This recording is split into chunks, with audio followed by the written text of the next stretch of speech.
Assalamualaikum warahmatullahi wabarakatuh. Selamat siang kepada seluruh peserta seminar keselamatan nuklir Bapeten tahun 2022.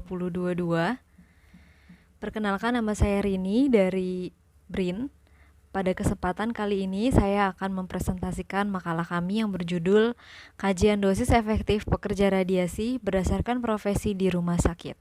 Pada makalah ini didasarkan pada dua ketentuan besar, yaitu ICRP dan juga ketentuan Bapeten. ICRP telah memberikan panduan mengenai proteksi radiasi pengion untuk penerapan nilai batas dosis pekerja radiasi serta rekomendasi ALAHRA. Begitu juga dengan Bapeten melalui Perka Bapeten nomor 4 tahun 2013 telah menentukan NBD untuk dosis efektif rata-rata sebesar 20 milisievert per tahun dalam periode 5 tahun, sehingga dosis terakumulasi dalam 5 tahun tidak boleh melebihi 100 milisievert dengan dosis efektif sebesar 50 milisievert dalam 1 tahun tertentu. Banyaknya juga jumlah fasilitas pelayanan kesehatan dan populasi masyarakat diikuti dengan meningkatnya penggunaan radionuklida dan radiasi pengion sebagai pilihan tindakan diagnosa dan terapi di bidang kesehatan. Setiap penggunaan sumber radiasi menghasilkan paparan kerja bagi seluruh pekerja radiasi. Begitu juga dengan pekerja radiasi medis yang bekerja di instalasi radiologi. Paparan kerja sendiri adalah paparan radiasi dari sumber radiasi buatan manusia ataupun alam yang diterima saat bekerja, dikecualikan paparan yang diterima akibat prosedur medis. Instalasi radiologi rumah sakit yang memiliki berbagai modalitas dan pemeriksaan yang beragam tentunya akan memiliki divisi atau departemen yang berbeda juga. Berbeda-bedanya divisi yang ada dalam satu instalasi radiologi akan berpengaruh terhadap profesi yang terlibat di dalamnya. Profesi yang ada akan memiliki tugas dan tanggung jawab berbeda dalam satu pemeriksaan ataupun satu kegiatan. Divisi yang ada pada salah satu rumah sakit rujukan yang cukup lengkap dapat terdiri dari divisi cath lab, ESWL, radiodiagnostik, kedokteran nuklir, radioterapi, dan juga instalasi bedah. Oleh karena itu, pada makalah ini akan dibahas penerimaan dosis efektif yang berbeda pada masing-masing profesi. Serta dari makalah ini akan diketahui penerimaan dosis efektif tertinggi di antara profesi yang ada. Data dosis yang digunakan pada makalah ini adalah data dosis efektif pekerja radiasi di sebuah rumah sakit dari tahun 2017 sampai dengan 2021.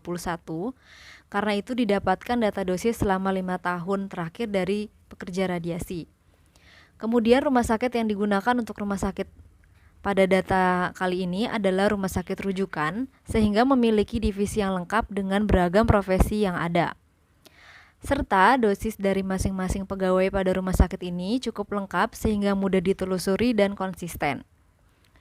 Data dimulai dengan menganalisa dosis profesi dari masing-masing divisi untuk mengetahui profesi apa dan asal divisi mana yang memiliki penerimaan cukup tinggi, kemudian menganalisanya dari dosis keseluruhan divisi sehingga dapat dibandingkan dengan dosis profesi per divisi.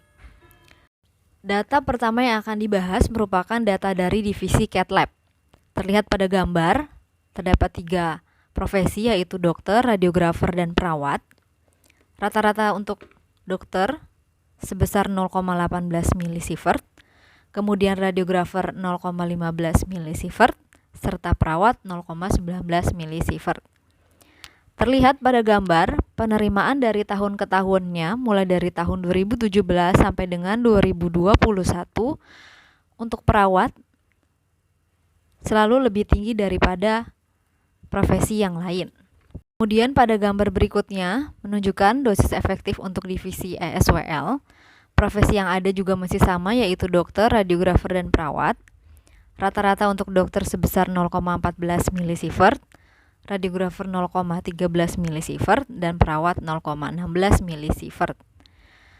Pada gambar ini juga terlihat dari tahun 2017 sampai dengan 2021,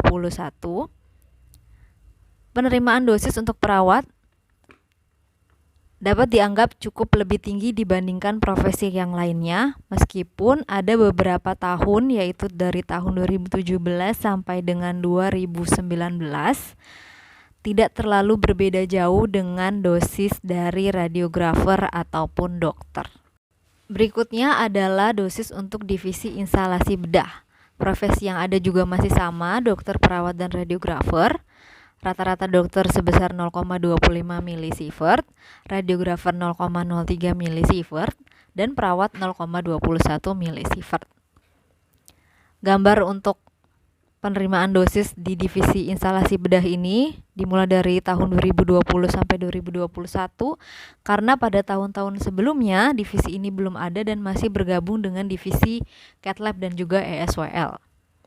Terlihat juga pada gambar di samping ini penerimaan dosis untuk dokter selalu lebih tinggi dibandingkan kedua profesi yang lain. Terlihat gambar dari divisi radiodiagnostik. Profesi yang ada berbeda, ada tambahan fisikawan medis di sini sehingga ada 4 profesi. Kemudian untuk rata-rata dokter dan radiografer sebesar 0,15 milisievert, perawat sebesar 0,14 milisievert, serta fisikawan medis sebesar 0,19 milisievert. Terlihat dari tahun ke tahunnya, dosis untuk fisikawan medis memang cukup lebih tinggi dibandingkan 3 profesi yang lain.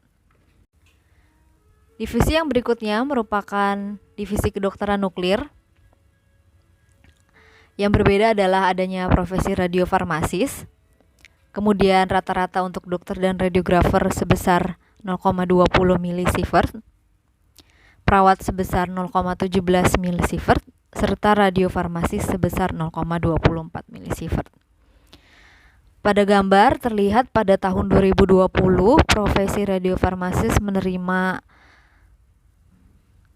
rata-rata dosis yang cukup tinggi, sehingga pada gambar mungkin terlihat lebih mencolok ya ke atas, sehingga rata-rata dari tahun 2017 sampai 2021-nya memang menjadi lebih tinggi dibandingkan profesi yang lain. Tapi pada tahun 2021 penerimaan dosisnya memang lebih rendah dibandingkan profesi yang lain.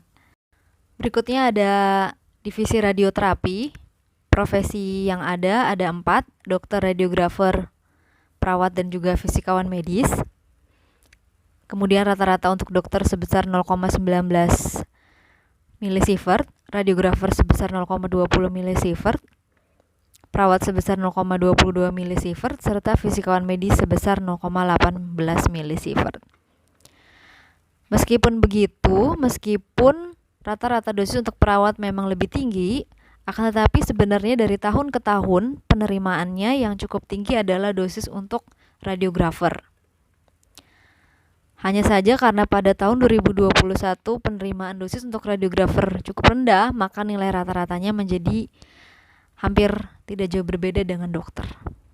Kemudian terdapat tabel. Pada tabel ini ditunjukkan penerimaan rata-rata dosis dari seluruh profesi, agar dapat melihat rentang dari masing-masing dosis. Dapat dilihat pada tabel perawat dan dokter dengan rata-rata dosis sama-sama 0,16, akan tetapi rentang untuk perawat 3,27 milisievert dan juga untuk dokter terdapat rentang 1,48 milisievert yang artinya lebih dari dosis operasional sebesar 1,25.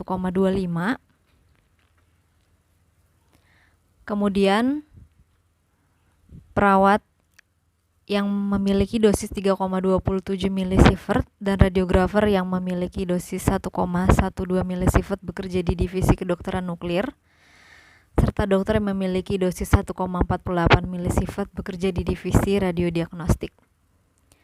Rentang dosis terendah dimiliki oleh radiofarmasis dan juga fisikawan medis.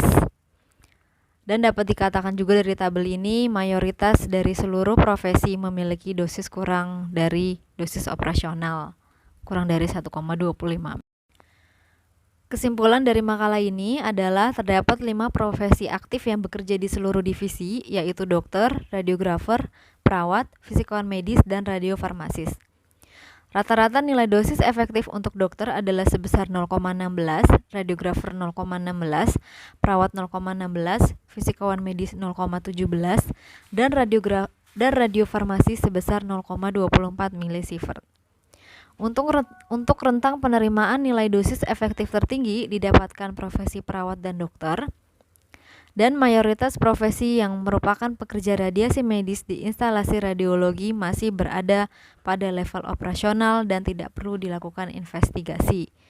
Penerimaan dosis yang diterima mayoritas pekerja radiasi juga masih di bawah nilai batas dosis yang direkomendasikan oleh Bapeten dan ICRP. Atas perhatian dan kerjasamanya, saya ucapkan terima kasih. Wassalamualaikum warahmatullahi wabarakatuh.